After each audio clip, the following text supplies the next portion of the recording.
1960 July నాటి చందమామ బేతాళ కథ. బలవంతపు పెళ్లి.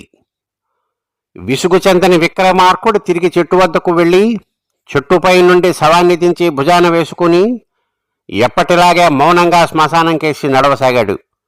అప్పుడు శవంలోని బేతాళుడు, రాజా, నువ్వు చాలా మొండివాడివిలాగా కనబడుతున్నావు. వెనకటికి అగ్నిమిత్రుడు కూడా తన పట్టుదల మాని కొంతలను వివాహమాడాడు. కాని నువ్వు నీ పట్టు వదిలేటట్లు లేవు. నీకు శ్రమ తెలియకుండా ఉండగలందులకు వారిద్దరి కథ చెబుతాను విను అంటూ ఈ విధంగా చెప్పసాగాడు. పూర్వం కపిత్త దేశానికి రాజధాని అయిన కపిత్త నగరంలో కాళీవర్మ అనే ఒక వృద్ధ క్షత్రియుడు ఉండేవాడు. ఆయన ఒకప్పుడు రాజుగారి కొలువు చేసి ఎన్నో యుద్ధాలలో వీరోచితంగా పోరాడి గొప్ప కీర్తి సంపాదించుకున్నవాడు. ఇప్పుడు ఆయన వయసు 80 సంవత్సరాలు. కపిత్త నగరం ఒక కొండచర్య పైన కట్టినది. దాని దక్షిణపు భాగంలో కాళీవర్మకు చిన్న కోట లాంటి భవనం ఉన్నది. ఆ భవనానికి దక్షిణంగా అగాధమైన లోయ ఉన్నది. కాళీవర్మకు కుటుంబమంటూ లేదు. అంత భవనంలోనూ ఆయన మనవరాలు కొంతలా అనే పిల్ల మాత్రమే ఉంటూ ఉండేవారు. అయితే ఆయనకు ఒక 100 మంది సొంత సైనికులు ఉండేవారు. ఇతర పరిచారకులు ఉండేవారు. వీళ్ళంతా ఆ భవనంలోనే ఉండేవారు. కుంతల బుద్ధి తెలిసినప్పటి నుండి తాతగారి వద్దనే పెరిగింది. ఎందుచేతనంటే ఆమెకు చిన్నతనంలోనే తల్లిదండ్రుల ఇద్దరూ చనిపోయారు. తన తాతగారి ఇంటనే పెరిగినప్పటికీ ఆమెకు ఆయన దగ్గర ఏమాత్రమూ చనువు లేదు. అందుచేత ఆమెకు జీవితం ఒక ఖైదులాగా గడిచింది. ఆమె ఒక్క ముచ్చట గాని మురిపం గాని ఎరగదు. ఆమె మనసుకు కష్టం కలిగితే ఓదార్చేవారే లేరు. ఆనందం కలిగితే ఆ ఆనందాన్ని పంచుకునేవారు కూడా లేరు. ఆమె ఎప్పుడు ఎలా ప్రవర్తించాలో తాతగారు శాసించేవాడు. ఆమె అలా కత్తి మీద సాము చేయటానికి అలవాటు పడిపోయింది. ఒక పండగ నాడు కొంతల దేవాలయానికి వెళ్ళింది. ఆమె దేవి దర్శనం చేసుకుని బయటికి వస్తూ ఉండగా ఒక క్షత్రియ యువకుడు ఆమెను సమీపించి, నీతో 2 క్షణాల సేపు మాట్లాడాలి. ఈ రాత్రికి మీ తలవాకిలి తలుపు తెరిచి ఉండేలాగా చూడు అని రహస్యంగా అన్నాడు. అతను ఎవరో కొంతల ఎరగదు. అతను తనతో ఏమి మాట్లాడగోరుతున్నాడో ఆమెకు తెలియదు. ఆమె మీద ఎన్నడూ ఎవరూ ఎలాంటి అభిమానము చూపి ఉండలేదు.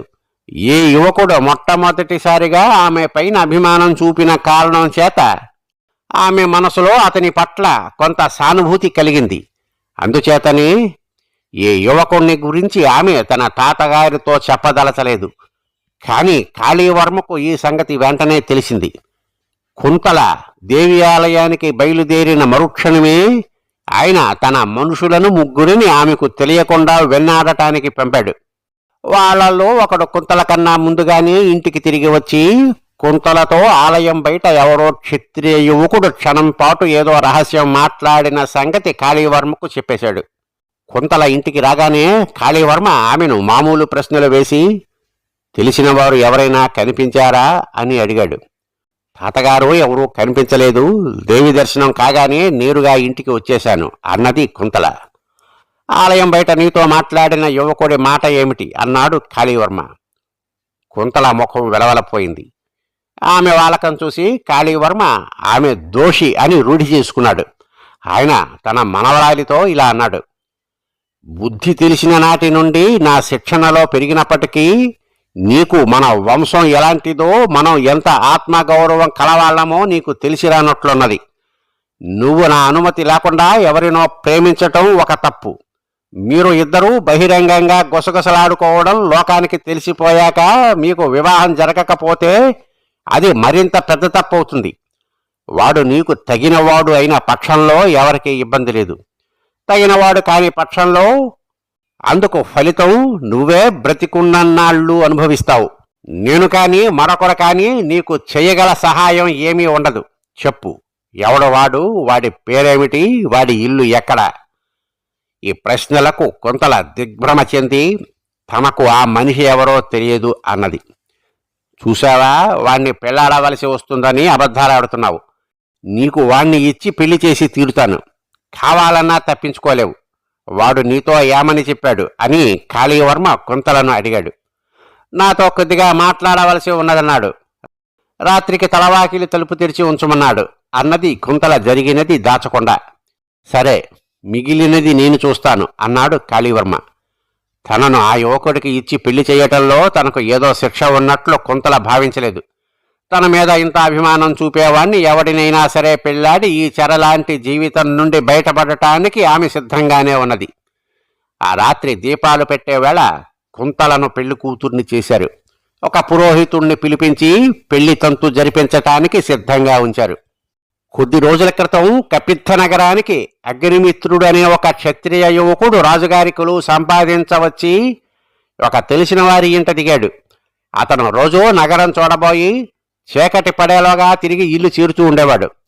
చీకటి పడినాక వీధులలో తిరగటం ప్రమాదం. ఎందుకంటే నగరంలో అరాచకం హెచ్చుగా ఉండటం చేత రాత్రివేళ ఎవరైనా ఆయుధాలు ధరించి ఎదురుపడితే మేతపడి పొడి చెయ్యమని ఉత్తర్వు పొంది సైనికులు గస్తీ తిరుగుతున్నారు. ఒకనాడు ఈ గస్తీ మాట మర్చిపోయి అగ్నిమిత్రుడు నగర పరిసరాల గల కొండలన్నీ సంచారం చేసి చీకటి పడి నగరం ప్రవేశించాడు. అసలే అమావాస్య చీకటి, దానికి తోడు ఆకాశం నిండా మబ్బులు ఉండటం చేత కన్ను పొడుచుకున్నా కానరావటం లేదు. ఆ చీకటిలో అతను దారి తెప్పాడు. ఎన్నో సందులు గొంతులు తిరిగినా అతని బస ఉండే ప్రాంతం అతను గుర్తించలేకపోయాడు. అతను ఎలా చేరాడో నగరపు దక్షిణ ప్రాంతం చేరాడు. అతను ఒక పెద్ద భవంతి సమీపానికి వచ్చేసరికి సైనికులు పెద్దగా నవ్వుతూ పాటలు పాడుతూ తన కేసి రావటము, వారి దివిటీల వెలుగు తెలియవచ్చింది. ఆ సైనికులు తాగి ఉన్నట్లు కూడా అతనికి తోచింది. యోధుడిలాగా కత్తి ధరించిన తాను వారి కంట పడటం క్షేమం కాదనుకుని అగ్నిమిత్రుడు ఆ భవనం తలవాకిలి తలుపును ఆనుకుని ఒదిగి నిలబడ్డాడు. చిత్రంగా అతని బరువు పడగానే ఆ తలుపు కాస్తా తెరుచుకున్నది. ఇది మేలే అనుకుని అతను చప్పున లోపలికి వెళ్లి తలుపు మూసేసరికి ఎవరో అతన్ని చుట్టుముట్టి పట్టేసి పై అంతస్తుకు తీసుకుపోయారు. పైన ఒక విశాలమైన గదిలో ఒక అతి వృద్ధుడు కూర్చుని ఉన్నాడు. అగ్నిమిత్రుని పట్టుకున్న వాళ్ళు అతన్ని ఆ వృద్ధుడు ఉన్న గదిలో విడిచిపెట్టి బయటకు వెళ్ళిపోయారు. కూర్చో, నీకోసమే ఎదురు చూస్తున్నాను. నీకు ఈ పాటి అందచందాలు ఉంటాయని, నీలో ఇంతగా ఉత్తమ క్షత్రియ లక్షణాలు ఉంటాయని కూడా నేను అనుకోలేదు అన్నాడు వృద్ధుడు. ఆయనే కాళీవర్మ. మీరు పొరపాటు పడుతున్నారు. నేను మిమ్మల్ని ఎన్నడూ చూడలేదు. నన్ను చూసి ఎవరనుకున్నారో, నా పేరు అగ్నిమిత్రుడు అంటూ అతను తన వివరాలన్నీ చెప్పాడు. కాళీవర్మ నవ్వి, నన్ను నువ్వు చూడలేదు, కానీ నా మనవరాలిని బాగా ఎరుగుదువు. నీకు దాన్ని పెళ్లాడే ఉద్దేశం స్వతహాగా ఉన్నదో లేదో నాకైతే తెలియదు, కానీ బలవంతాన మీ ఇద్దరికి పెళ్లి చేయడానికి నిశ్చయించుకున్నాను. పురోహితుడు కూడా సిద్ధంగా ఉన్నాడు అన్నాడు. ఆయన గొంతెత్తి తన నౌకర్లతో కుంతలను తీసుకురమ్మనమని కేకపెట్టాడు. కుంతల పెళ్లి కూతురిలాగా ముస్తాబై లోపలికి వచ్చింది. ఆమె ముఖాన ఉండిన చిరునవ్వు అగ్నిమిత్రుణ్ణి చూడగానే మాయమైంది. ఆ మనిషి ఈయన కాదు అన్నది ఆమె. చాలా అబద్ధాలాడుతున్నావు, నీ అబద్ధాలను లక్ష్య పెట్టను అంటూ కాళీవర్మ మనవరాలిపై గుడ్లు ఉరిమాడు. నేను ఈ మనిషిని ఎన్నడూ చూడలేదు, ఈయన నాతో ఎన్నడూ మాట్లాడలేదు అన్నది కుంతల ఆందోళనతో. ఎవరైతే నాకేమిటి, ఈ పెళ్లి జరిగి తీరవలసిందే. నీకు పెళ్లి చేసే భారం ఈ విధంగా వదిలించుకోవలసి వచ్చింది. ఆ తప్పు నీదే. అందుచేత నువ్వు ఏమి చెప్పినా నేను వినను. ముహూర్తం తెల్లవారుజాము దాకా లేదు. ఈ లోపల మీరు ఇద్దరూ సంప్రదించుకుని పెళ్లికి సుముఖులు కండి. ఇదిగో అగ్నిమిత్రుడా, నువ్వు తప్పించుకొని పారిపోదలిస్తే నీ ప్రాణాలు దక్కవని తెలుసుకో. ఈ దక్షిణపు కిటికీలో నుండి దూకితే 60 నిలువుల లోతున లోయలో పడిపోతావు. ఈ వాకిలి గుండా వెళితే 100 కత్తులు నీ రక్తం చెవి చూస్తాయి అంటూ కాళీవర్మ అక్కడి నుండి వెళ్ళిపోయాడు. తరువాత అగ్నిమిత్రుడు కుంతలకేసి తిరిగి, నాకిదంతా అయోమయంగా ఉన్నది. నాకు అసలు సంగతి ఏమిటో చెప్పు అన్నాడు. కుంతల దాచకుండా అంతా చెప్పింది. చివరకు అతను, ఒకరిని పెళ్లాడగోరిన మనిషి ఇంకొకరిని పెళ్లాడటం కంటే క్రూరమైన విషయం మరొకటి ఉండదు.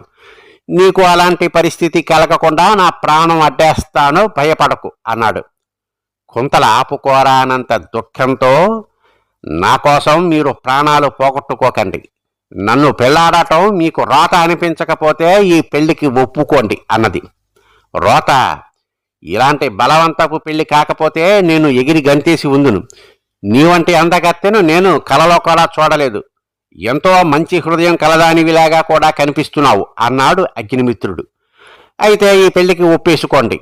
మీరు చచ్చిపోతే నేను జీవితమంతా కుంగిపోతాను అన్నది కుంతల. అది అంత మాత్రము వీలు లేదు.